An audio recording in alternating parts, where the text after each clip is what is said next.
I think helping other young people in this world realize they have bigger potential than they think they had, and help them get to where they want to get to faster than it took me to figure out my true self in my 30s and 40s, right? So I love talking to young leaders, young career individuals, and helping them be bold enough.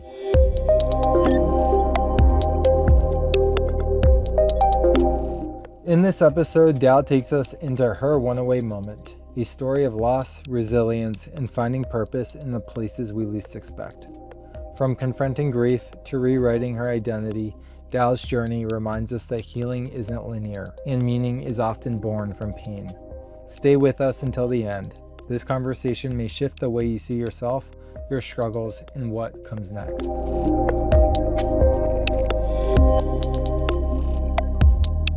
Dao, welcome to the One Away Show. Thank you for having me, Brian. Thank you for making the time. I was excited for this all week. So Dao, what is your one away moment that you want to share with us today? Yeah, I believe my one away moment, and I have several little moments that change your life. I tell people it's like chutes and ladders, right? We're all trying to get to something in the ladder, whether that's work, career, ambition, a lifestyle. Is we fall sometimes from that ladder. We have setbacks and we go down a chute and we don't know if we're going in the right direction. So for me, a real defining moment is when I went to work for Commvault and my boss, Rick Baumgart, because I left Symantec working for Enrique Salem and John W. Thompson, who eventually became the global chairman of Microsoft, but was my CEO at Symantec. I just wasn't moving ahead in my career as fast as I wanted to. And so when I got divorced, I figured, why not take a change and go to a smaller company? And maybe I'll do better, being a bigger fish in the sea. And when I got there, I still ran into the some political issues and still had my own opinions about what could and couldn't be done in the company that should be changed differently.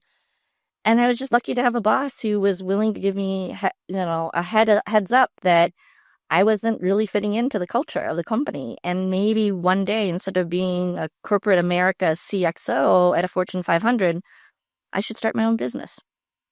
And that had never occurred to me to run my own business. Even though my parents had been successful entrepreneurs in their life, they really steered us away from it, thinking that the American dream was to become a lawyer, a doctor, have a great career and a degree and go work for someone and have security.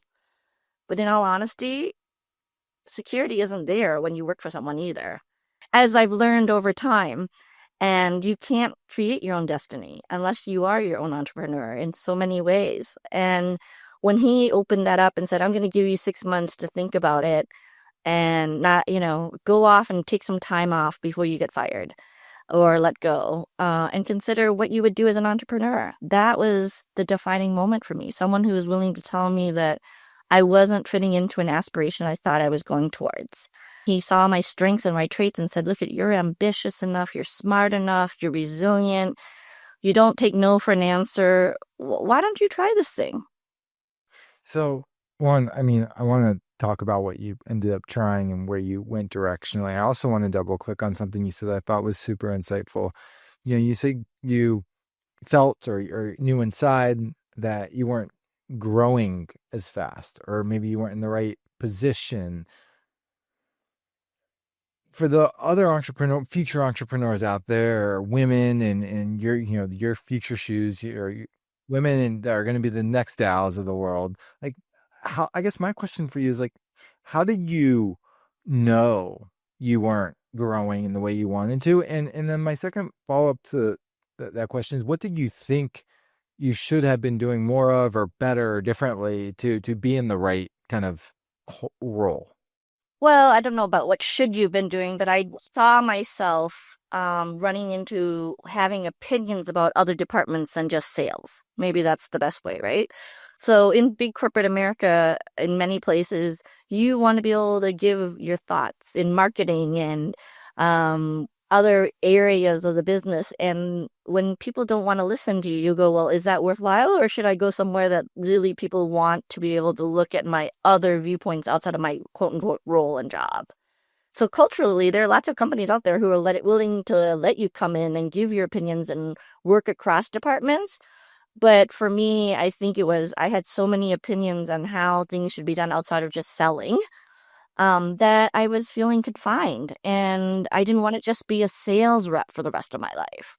I saw a lot of salespeople, and I started that job in, late 90s, who were like in their 50s and still doing the same thing after 20, 30 years. And that wasn't me. I realized that. Like, I have a growth mindset. I wanted to learn more. And so, starting your own business forces you to learn a lot and things you don't know, and it allows you to fail on your own terms. I failed so many times being an entrepreneur. Uh, During my success of finally selling the company to Compass and finally becoming one of the fastest 50 women-owned companies with Chase Bank and getting a scholarship to Harvard, which just continued to prove to me that I love studying and learning, whether it's education from a traditional organization or YPO Forum that allows you to speak with other CEOs about what you're running into. I just thirst for those things. When it's awesome that you realize that about yourself. Maybe had that internal understanding in the early part of your career that, hey, like in 30 years, do I want to be doing this? No. Uh, I have a growth mindset. Yes. So how do I become more unencumbered and just take life on? And you did that. And I do want to talk about how you did and where you went. One more thing I want to ask you. Not how I guess two-part question. How old were you when you were thinking about leaving that company, for just context? Right after my divorce in 2010. So I was thinking about starting my own company in 2011, which meant I was 36 years old. So a little later in life, actually. That's awesome. And this growth mindset, this growth mindset that you articulate and say, I always had this growth mindset for more, learn. How is that fostered at a young age or older age, or 20s, whatever it is? Like, when did you say, hey, I have a growth mindset, I'm always learning? Like, how was that instilled in Dao? I think that being in a gifted education program in Minnesota, Minnesota's ranked was during the time I was going there, it was ranked as one of the top states for education for K through 12, right? And very leading edge in terms of post-secondary education. Was one of the first places they gave scholarships to kids that were like in 11th grade, like me, to go full time. But gifted education, I just actually ran into one of my advisors in Minnesota recently, who is now, I don't know, probably 80 years old. But doing programs like that at a young age helped you think out of the box, solve a problem, figure it out, and think differently. And I think that's where it really started, right? Is like, instead of the traditional do and learn and memorize mathematical equations and all that, I think the problem solving and developing a business plan comes out of gifted education programs that are not necessarily traditional, but should be part of our day-to-day curriculum for our children. You had such a good education and were able to kind of see things and learn about yourself and take on different career opportunities. But let's go back to 36. And I just trying to peel the layers of Dow a little bit. We're doing a good job here, so thank you. 36, there was more for you, and you were going to start a business. You're going to really take on life and what's ahead. What were you thinking? Like, what were you thinking about starting, or how did the opportunity come to you to say, I'm going to do this? And kind of walk us down your thought process there, from economically, intellectually, emotionally. It'd be great to understand. Well, yeah, it was a dramatic change, which is why we talked about as it being the defining moment, right? Because I never expected to be an entrepreneur. So it was like, oh, shoot, what do I do now? Right? So I started just finding vendors who had worked with me, who had started their own businesses and system integration, and saying, like, how did you start your own business? What does it take? Legally, just I had no idea even what it meant to create an LLC and form a business, much less run one. So honestly, I didn't know what I was doing. And so I started talking to my customers and saying, like, if I were to start something, what's growing? What are you missing? What do you need? And one of my clients said, you know what? AWS, Amazon Web Services, is growing. And they had not split their revenues off of Amazon.com yet. It was still early days in 2010, 2011. And so we didn't really know how fast it was growing. We just my customers just saw that was where a lot of their peers were going. And So I decided to hit a trend that no one else was doing at that time from a resale perspective. A lot of people were small consulting firms helping migrate people to the cloud, but just looking at what people weren't doing was helping people save money in the cloud when they were already on Amazon Web Services. What talk us what was the name of the company for those listening? And then two, talk us through the product or the serve of like how you were helping people save money in the cloud. Let's start there, and then I have a follow-up question. Well, honestly, even when we started, so the name of the company was Kaizen Technology Partners. We opened up in 2013, February. And I had time to think about it. So from the day my boss told me, hey, you're going to get fired or let go here in the near future if you don't quit yourself, you should think about it. And so that was 2011, right? And I took 6 weeks off, went to Australia, but I went to smaller companies in between. So I started going to, hey, if I was going to be a groupware type of company that's reselling hardware, what would that look like? How do the program? So I went to work there for a little while in between, and I also got fired there. Actually, I didn't get fired at Commvault. I quit because I went to Groupware, but I got fired at Groupware because, my boss wanted to give my largest account to someone else he was playing golf with, and so I had my CIO call him and tell him, no, that's not happening. But going back to your question about what did it do? So when we started Kaizen, we were not doing anything that business school tells you to do as an MBA. Have a business partner, have a business plan, know what you're doing, have growth projections. I I didn't know what I was doing, so I kind of, I guess, defied all odds. I didn't have a business partner. I was doing it on my own. All I knew is I had clients who might follow me and had moved from Semantic to a smaller company called Commvault to doing business with me at Groupware that was just a small local shop. So I knew that I had loyalty with my clients. And so I went to ask them a lot of details about what does it mean and ask vendors. I think you pivot over time, but some of the things I would tell other entrepreneurs or people who want to be, just start doing it. Start exploring and then open up your doors and shingles, because that's what I did. I was as I tell a lot of people, CEO of one. And not many people make it past CEO of one, right? When you go to TechCrunch, a lot of people raise their hands. How many people are CEOs? And then how many people have more than 5 people? And then most of the hands go down, right? I just got lucky because I think like you said, my growth mindset, I kept looking for people who were bigger than me, who had 10 million in revenue, who had 5 million in revenue, and kept talking about how they got there. And I never stopped. So when I got to 10 million, I went to the $25 million and the $50 million people until we were 68 million and sold.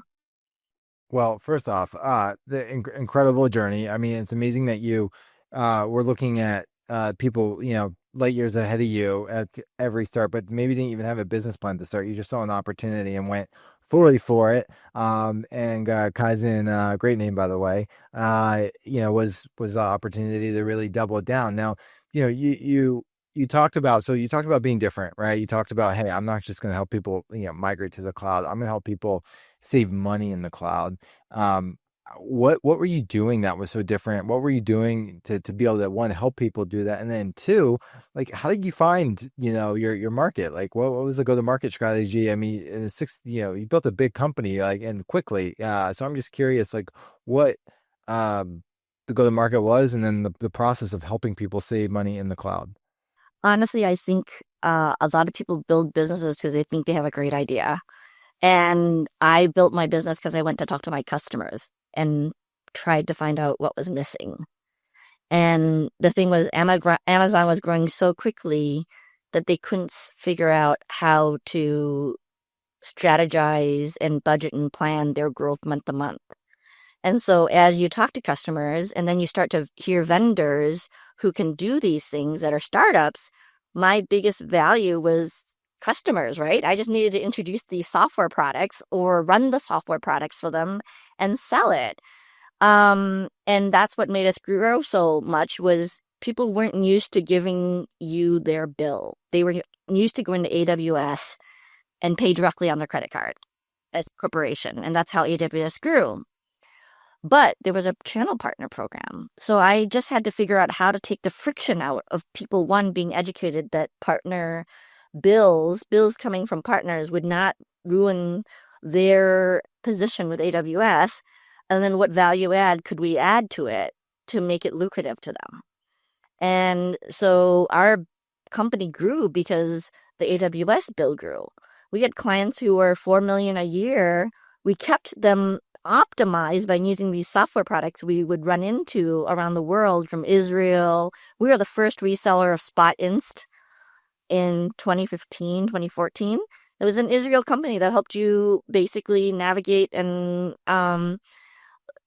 look at spot usage instead of regular EC2 compute usage, right? And all of this was nothing I knew in my background. I was just asking people, why? What matters? What does this do? Is it work for you? And try it with my customers.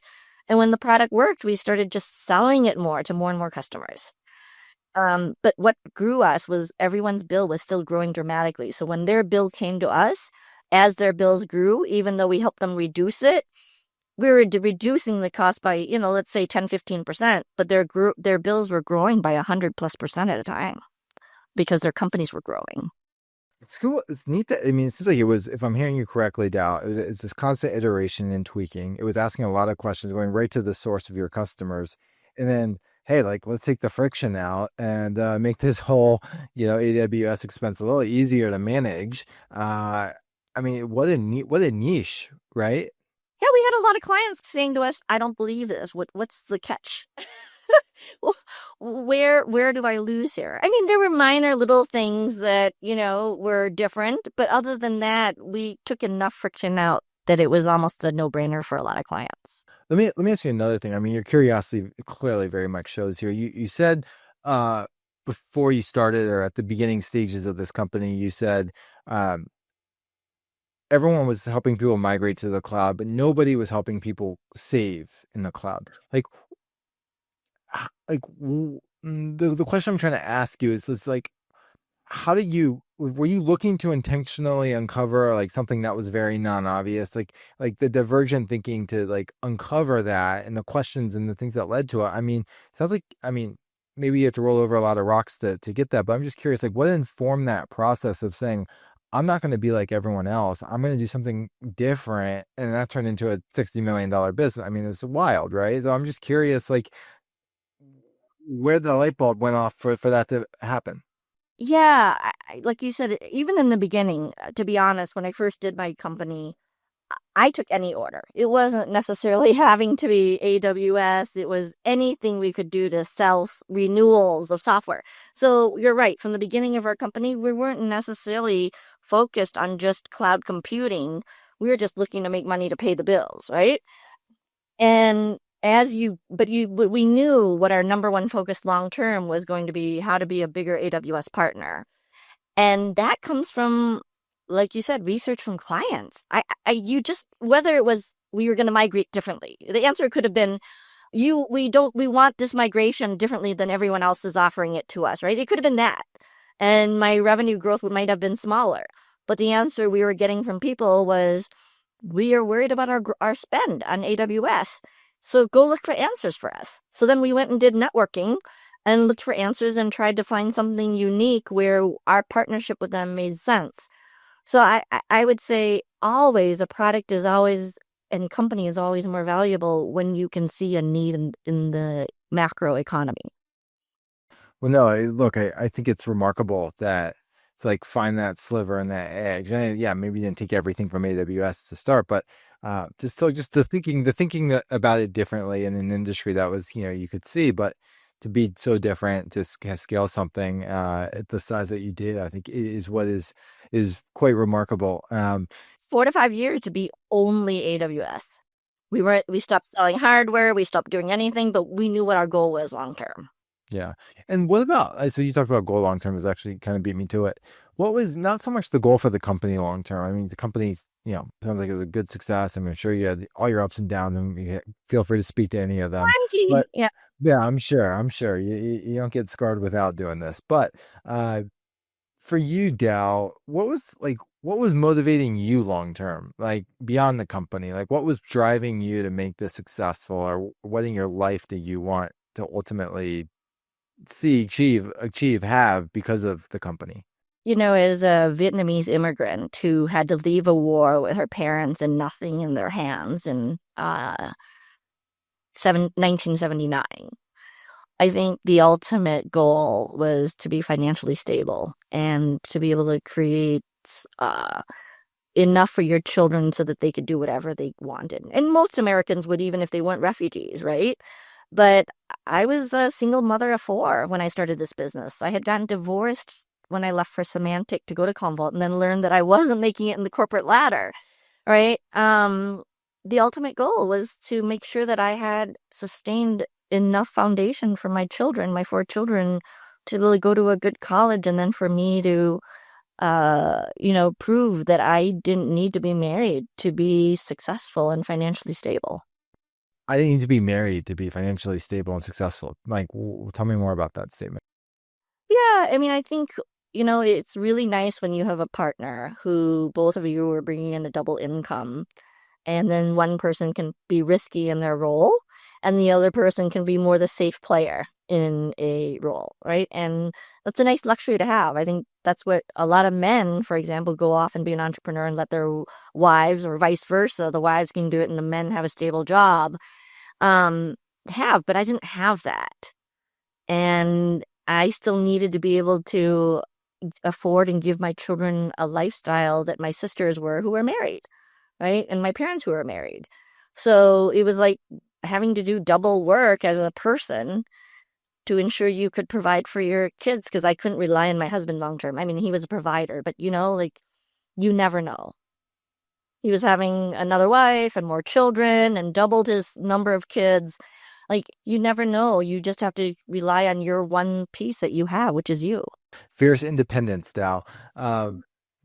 What, you know, when you talk about this journey building the company, I mean, it sounds like given where you immigrated from, your story here, kind of like you had the resilience built in. You had some of the just like core DNA kind of factors that you probably even grew further. But as you look at like the journey of Kaizen, I'm just curious for you. I mean, who's so self-growth oriented, what do you think entrepreneurship in this journey has brought maybe out of you that you've discovered about yourself that you've been forced to uncover? Had you not done this journey, you would have maybe never uncovered. So I'm just curious what comes to mind when I ask you that. Yeah. So, what did I discover about myself? That I'm smarter than I thought I was? Yeah. I mean, in the sense that even if I didn't know a particular area, like contracts or HR rules of California, in the end, I think you have to have an intuition, and maybe learned that I had a bigger intuition than I thought to sniff out what people are trying to sell you as a company and what you really need with the limited resources you have. And and so when I got into Harvard, I felt like I didn't deserve it to the CEO program called Owners Presidents Management, OPM. I had gotten a scholarship when I was 38, and the company was a few years old. That I wasn't worthy to go to this program because I wasn't that big. I mean, most of the people there were the Peugeot family and, Brett Ratner, the movie director of Rush Hour, and, like people who had hundreds of millions of dollars in multi-generation businesses all around the world. But once you go into it, you realize you're all have a same level playing field, learning the same things, and that their perspective on why they love you is one, because you're a good person, because two, you started somewhere from scratch, me, right? And three, I think that if you're genuine, right, that you truly care. And I learned so much about myself owning a business that I don't think a corporate America allows you to try, right? To figure out how to deal with partnerships, how to let uh obstacles not get in your way without other resources, right? Like if you're in a corporation and a partnership doesn't work, you get a shitload of money behind you if you're a Fortune 500. I lost a potential partner and lost a bunch of business, and it was almost going to ruin me at one point, I thought, right? And so all these adversities and all that I learned as an entrepreneur was I would never give back. I know that I wouldn't belong into a corporation anymore because I love too many aspects of a business. Yeah, that's powerful. I mean, I think one, you talked about the opportunities that entrepreneurship brought you, Harvard, OPM, and then you talked about YPO, other like it brought you into communities and opportunities that maybe you have never realized, but also script you put to the core, and I'm sure so many ways where you had to bounce back, and it was survival and all the things that before you really were able to catch your clip. What Tell me about this Harvard OPM. It sounds like you said something about you're in the room with these people, multi-generation, big companies or big families. But the way you were describing it was, at least the way I heard it, and don't take this the wrong way. It's just like almost as if you didn't like deserve to be in the room, yet you were in the room, and it was like, how did I even get here? Like, is that does what I shared just resonate? And if so, like, why didn't you feel like you deserved to be in the room? Well, I think that's a problem a lot of people have, right? We don't feel that we're good enough, and so therefore we don't push ourselves to try something. I almost didn't apply for the scholarship, which I knew I couldn't afford 50,000 every 3 weeks for 3 years, right? That's how expensive the program was. So I had to get the scholarship, and we were only an $8-10 million business at the time, barely making a profit. But I think that's a problem everyone has, and it took a girlfriend of mine to say, you know what, you should apply. Because I just told myself, oh, there's these three other women who are much bigger than me in the Bay Area and who should probably win it if they applied against me. Right. And the thing is, if you're not going to play, you'll never know. Well, I lucked out. Those women had other problems and other reasons, maybe, for not applying. But in the end, I ended up getting nominated to be one of the 4 people to compete for it around the world. And I knew that as long as I was one of the top 4, my presentation skill was what needed to win the last 2, like that last chosen panel. Um, and we all have that mindset. I think a lot of people who go into Harvard OPM think of that. I mean, Wolfgang Puck went into the program, Tara Banks, Swiss Beats, right? But it goes back to my high school days. Why could I not get nominated in high school to be on student council? And yet, in Minnesota, I became the youth governor of the state of Minnesota at the age of 17. And sometimes the answer is when you meet the best of the best, you realize how good you are, and you also get the better push to be even better because you're surrounded by better people. Like maybe there were so in early days, like say pre-17, it sounds like you were trying to opt into different opportunities and things, but the people who could give you the green light to go through, like they weren't at the caliber of the people that, sounds like you elevated your circle, but the people in those circle, they were able to see you on the same level and kind of bring you into like their corridors. You've been able to probably do the same thing for other people that you see something in. Is that fair? Yeah, it's very fair. And I think also sometimes just because you don't do well in a certain community doesn't mean you're not good at it. Isn't something I want to tell people, right? I'm not biblical, but Jesus will say, like when he was I'm not religious. People will say like in the Bible that he wasn't seen as Jesus in his own community in Bethlehem, but outside he was seen as a savior and a Messiah. And sometimes people around you, just because they've known you since you were young, they can't see you transcend to someone else. Maybe that's the way to say it, right?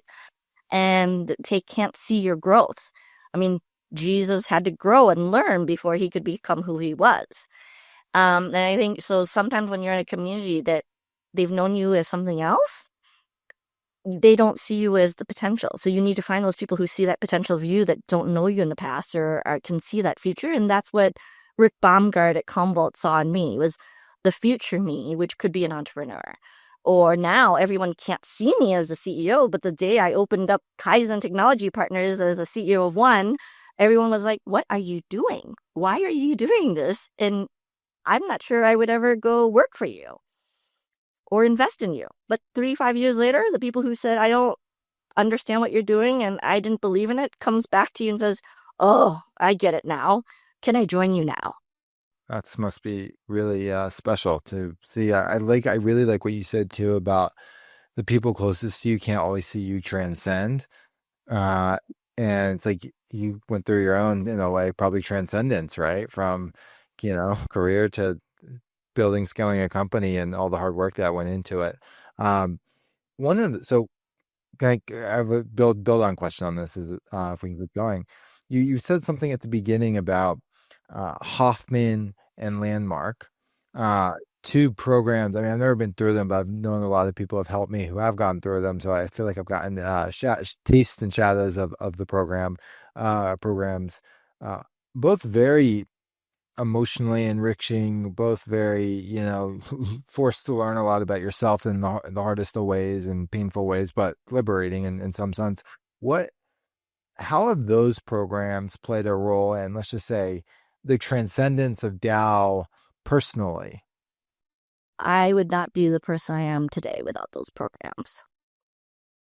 I mean, there is the intellectual Dao who graduated with the 3.98 GPA in finance, right? And then realized she didn't like sitting at a desk doing spreadsheets all day, to the arrogant, aggressive, competitive person I was at work in my 20s.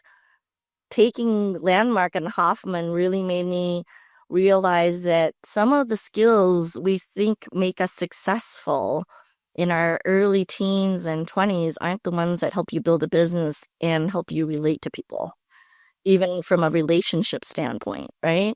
We aren't taught these things in high school and in universities about uh, what does it mean to have good communication with people and really listen to people and practicing it and understanding that people's truths are their truth and not necessarily it's not black and white, but there's more than one truth out there. And then how do you relate to someone to get to where both of you want to be? So people say the more you know, you realize the more you don't know. And it just helped me understand that I didn't know as much. I thought I was a know-it-all and super smart and, competitive. And then I realized, oh my gosh, there's other ways to relate to people and help people. And I now understand why my competitive is good, but why I can't let it run me. Because it becomes anything that's your strength can also be your weakness.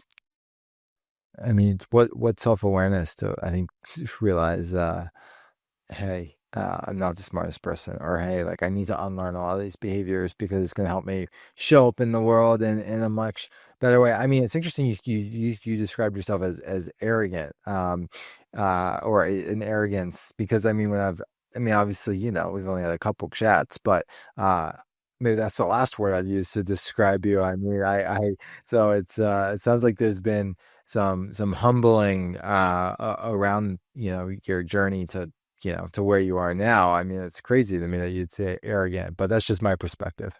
Well, I love debate. When I was even in high school, arrogance came out of debate probably more than anything, or being one of 7 children and having to get attention as one of the youngest, right?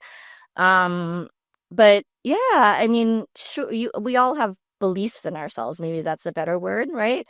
But you can also say like, I'm better, I can do more, and that came out of winning sometimes, like becoming a youth governor, right? But then you realize when you meet other people who are bigger than you, just like if you go to Harvard, you get humbled by all the exposure out there and the things that people had to go through to build. Their parents had to build their business, or things you don't know.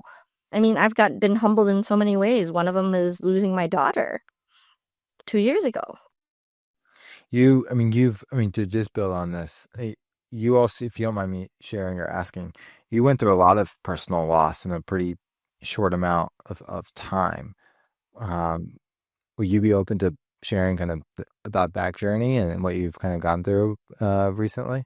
Yeah, so, COVID was really good for our business because everyone started moving to the cloud in 2020 due to COVID. So we were doubling in 2020 to 2021 from 30 million to almost 60 million. And, but while we were doing so well and are starting to see my dreams finally fruitfully come through, I lost three people in less than 12 months in 2020. I lost my mother, I lost my brother-in-law, and a soulmate. And I'd never lost anyone before in my life. And to have that all happen is, everyone goes through it. But I think to have as many in 1 year is a lot. So I took on my dad back to live with me. And he ended up within a few months being diagnosed with stage 4 cancer. Um, and then in 2023, my father decided that it was too much for him, and he killed himself in my house in February 2023 with my children in the house and kids, and trying to hide that from them. And I loved my father. I like to say I was his favorite. Um, and he didn't want to suffer anymore, and had lost my mother for 2 years and had been lonely. And as much as we tried to keep him busy, taking him to Vegas and Hawaii and all that. And I was in the middle of selling my business and looking at an acquisition, and I didn't think I could handle much more. I started becoming really depressed. But you just go through the motions. And then August 1st, 2023, I lost my 16-year-old daughter accidentally. And that's when you get humbled. These are things that you don't know could occur to you, could happen to you.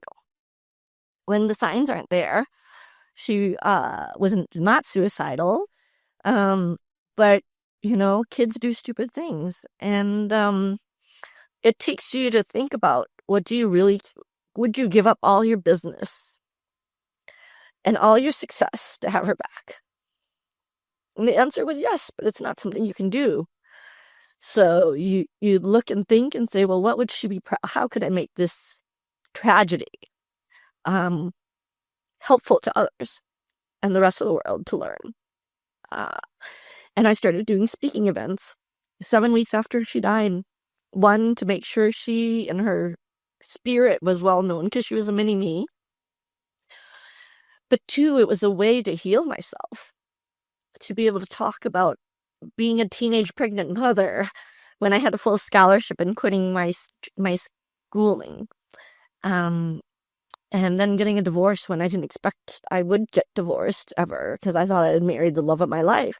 These are things that happen in your life that you don't expect, and we all have them.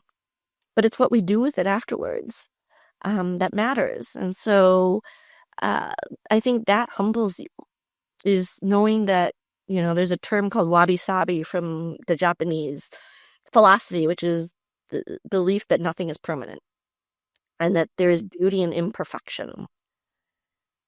And the imperfections I've had, being a teenage pregnant mother, quitting school, all these things actually are what allows me to relate to people who might have been through it, or their children have been through it, or someone they know have been through it, and no one could replicate that. It's an honor that you've shared, that this here on our podcast and with me. I really appreciate just the vulnerability and openness. I also, really loved what you said about, I've never lost a child, or don't have kids, but I can't even imagine. At the same time, I think what you said about she was a mini you, and carrying her spirit forward is super important to you. What if you could maybe give some life to that, this when you're on stage, and maybe even in this conversation, or as you walk through the world, that describe that spirit that like you're carrying forward on her behalf. Tell us maybe a little bit about those beautiful parts. I mean, you saw a lot of your daughter in you, and I'm sure vice versa, but I'm just curious if, what are the parts that you're trying to really make known about your daughter? She was very honest about how she felt about everyone and everything, and sometimes a little too brutally honest. But why shouldn't we be? Right? I think that's the thing that happens when we get conformed into, quote unquote, the normal life. And, I do the analogy with Martin Luther King a lot to people. You know, he went to prison multiple times. I'm sure it was hard for his mother to be able to stand up to all of her friends and be like, my son's doing a good thing during the civil revolution. But it's those change makers, the people who go against conformity, that are ones who truly make a difference in the world. The spirit I try to carry is to get people to bring change for themselves and those around them, right? Be willing to listen true to their hearts. And it's AKA pinned, and it's always kind, as I say to people. If someone's touched your heart, we give these pins away to people at the talks. But I had to listen to my true heart every part of my life to figure out what did I really want and how do I give up certain things, like disappointing my parents and the shame that a divorce brought to my family. Or, my mom and dad didn't want me to start a company because they thought that was just really a lot of work for a single mother. And I was already making $600,000 in sales. But that didn't make me happy. And that wasn't going to be what I wanted my kids to see me as, not happy, right? And so that's the spirit I push along, is sometimes you aren't going to conform, and sometimes you will, and your heart will follow that. But be true to yourself and who you are, and be okay with being that person, because you will make change in the world when you're authentic. We're not willing to share truly, like criticism, happiness, love. We don't tell people enough we love them. Yeah, you're reminding me of someone in my life right now. He's a male mentor, and anyways, beautiful, beautiful what you shared. And I mean, it sounds like too your daughter was uniquely herself, and you said she had a lot of you in her. I'm sure you instilled a lot of those qualities too, in a beautiful way. So it's reminding me to go back to my old young self, maybe more.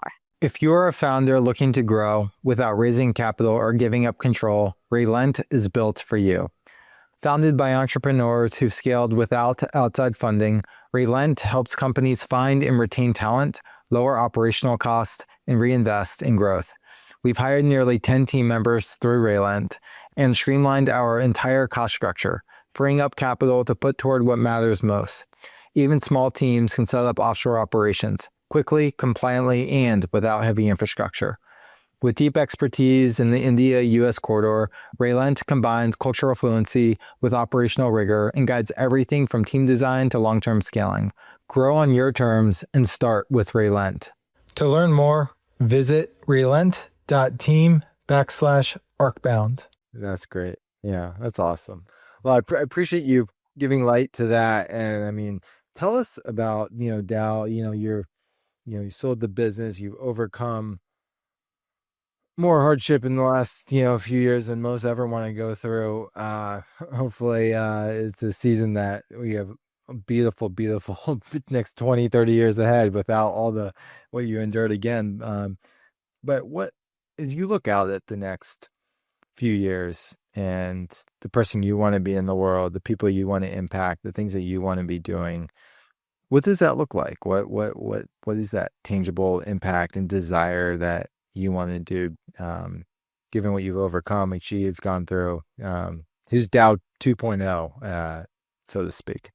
Yeah, I think helping other young people in this world realize they have bigger potential than they think they had, and help them get to where they want to get to faster than it took me to figure out my true self in my 30s and 40s, right? So I love talking to young leaders, young career individuals, and helping them be bold enough and hopefully mold them to be a compassionate leader.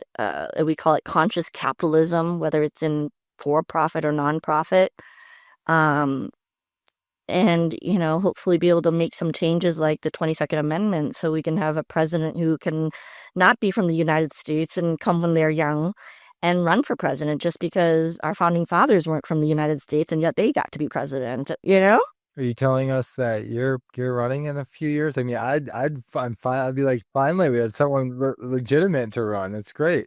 No, I realize my true self isn't probably running for presidency. I would like to be able to pave the way for someone else to run who was in a position like me, like right now with the Ukraine war and Afghanistan, right? There's a lot of young individuals being forced to leave their country. And then eventually they're going to live here for 2, 3, 4 decades and call this their country now, the United States. And I would say I'm as much of an American citizen and probably am more thankful to the United States than others for having had the opportunity to leave a third world country and become the person I am today, with the luxuries I have today for owning my own business and selling 100% cash outright to a Brazilian company, right? Without a banker. I seem to always do things in the non-typical way that people tell you, this is how you have to sell your company. This is why you have to set it up. This is how you have to start your company. 2.0 is here to give back. Yeah. Oh, I love that. And give back, is it talking? Is it working with other women? Is it like, what is, I mean, maybe you don't know yet. Maybe you're just following the flow, but like, just curious. Yeah, and a lot of people say, right, once they've in their 50s are giving back, so I don't want it to be a cliche. I really want to be able to touch people and inspire them in a global way, not just in the US. And I don't know that full answer, Brian. I mean, I'm right now just transitioning after a year of selling and growing the business. I stayed in the business at Compass UOL, and we're building our premier status and our recognition in the United States and around the world. But I am thinking about, what does that 3 to 5 year look like now? And I mean, I do know it is speaking on stage. I love talking to people, and it gives me energy to be able to share about my daughter and hopefully get others to live that way. But, is it Tony Robbins workshops and for women? Or what it is yet, I'm not really sure. Yeah, it's okay. Sounds like your heart's in the right place and the direction's going to unfold the way it's supposed to. I mean, Dad, you've lived a beautiful, I mean, what you've shared has been a beautiful story, and I mean, overcoming of so much and achieving of so much and finding your own way through it all. What is there anything that I maybe haven't asked you about in the last couple of minutes? Like, if we have a couple of minutes left, like, is there anything you personally believe or want to give a spotlight to here at the end that like you believe is important to share? Yeah, I think people too much believe in their circumstances as the reason they're not living the life they want, right? Or they want to have all the stars aligned before they do this. So I was just talking to someone recently, and he's like, well, when we move to Portugal, then I can live that more European lifestyle and be able to network after dinner, right? Etc. And I just looked at him, I said, why does it have to be when you're in Portugal? Why can't you just be that now? Right? It's encouraging others to get what they want faster, not wait for those circumstances all to align. Because if you just try to start, you'll find ways to get everything else to align. Saying, well, I grew up this way, and so, I didn't have the money, so I'll never be rich. Or I'm too scared to reach out to that person to get help or advice.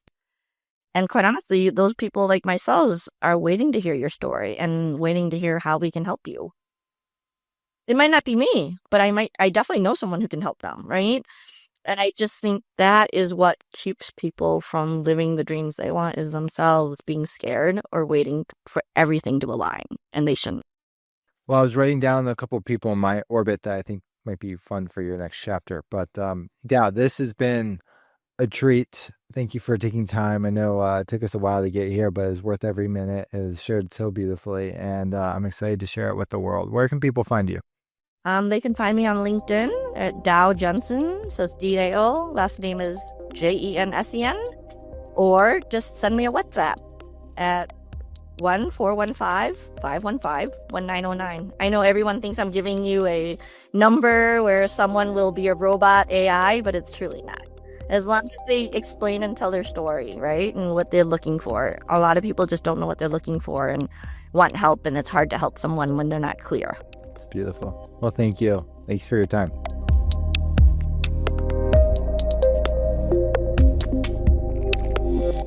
Dao's story reminds us that we are never defined by what happens to us, only by how we choose to respond. It's about transforming pain into power, loss into lessons, and finding strength where you thought none existed. If this stayed with you, follow the show and subscribe wherever you listen to podcasts. Share it with someone who needs to hear this reminder and help us bring more powerful conversations like this to the world. And if you'd like to support what we're building, leave us a review. Your words carry these stories further than anyone could alone. We'll be back every Tuesday and Friday with new episodes, deeper stories, bigger questions, and more conversations that matter.